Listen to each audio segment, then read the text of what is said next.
Next, I want them to lay on their back, and if you can do a table, that might be the easiest thing, some kind of table. But you want them up just a little bit, okay? You're going to, let me see. You're going to just take their leg and straight leg first, okay? And then see if you can take it past 90. 90, not 90 yet, 90, past 90, okay? Then knee. Bring it up, bring it to 90. How far in can you bring it, okay? Okay, that's, indicate that on both sides. Please do that with both sides. And then that's the hip lift. And we're looking at your flexation. We're looking at flexibility in the hip. But on this next one, we're really looking at your external and internal rotation.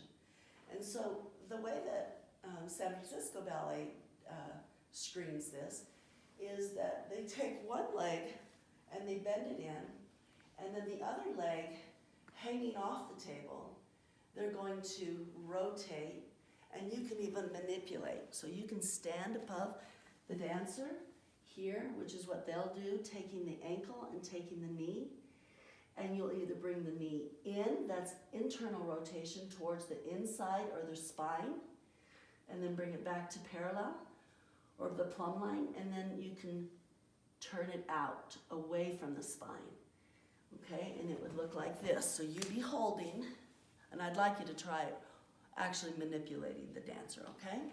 So one leg's here, you're holding the ankle and the knee, and you're going to turn in and see how much rotation they have, internal, and then you're going to turn out, okay? Turn in, turn out, turn in, turn out. So you're hanging off the leg, so you're letting it hang down, off, in. Now you'll notice that I don't have a lot of internal rotation. I did this with our seminar class about a month ago, and there was a young new student who just came, that's new to our department, and it was fun because all of a sudden we did internal rotation, and whoosh, she just moved all the way.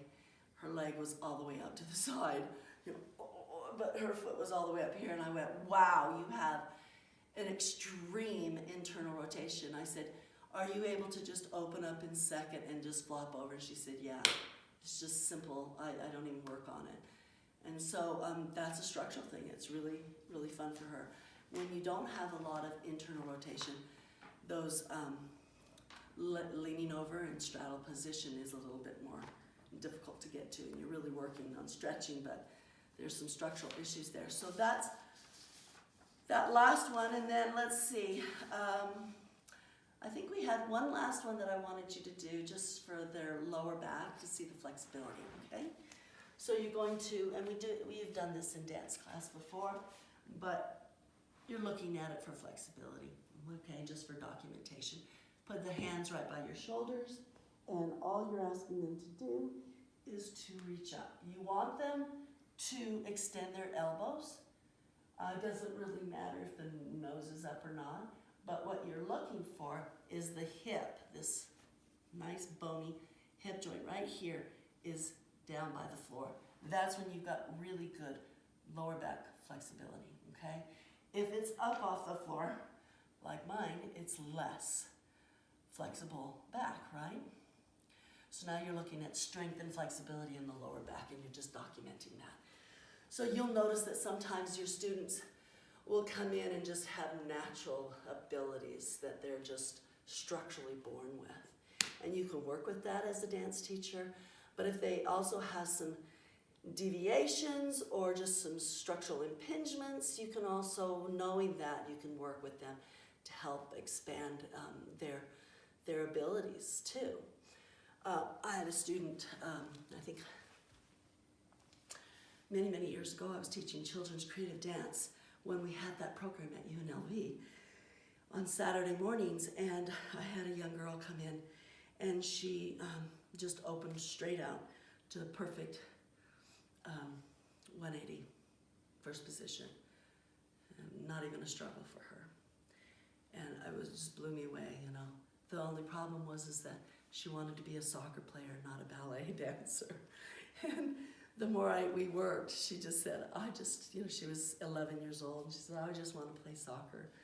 And I thought she had this natural turnout, but your heart has to be in it as well. So you'll see some really interesting, beautiful, different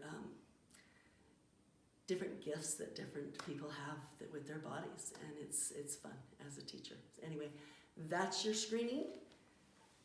Go ahead, and I hope that helps you out in completing your assignment this week.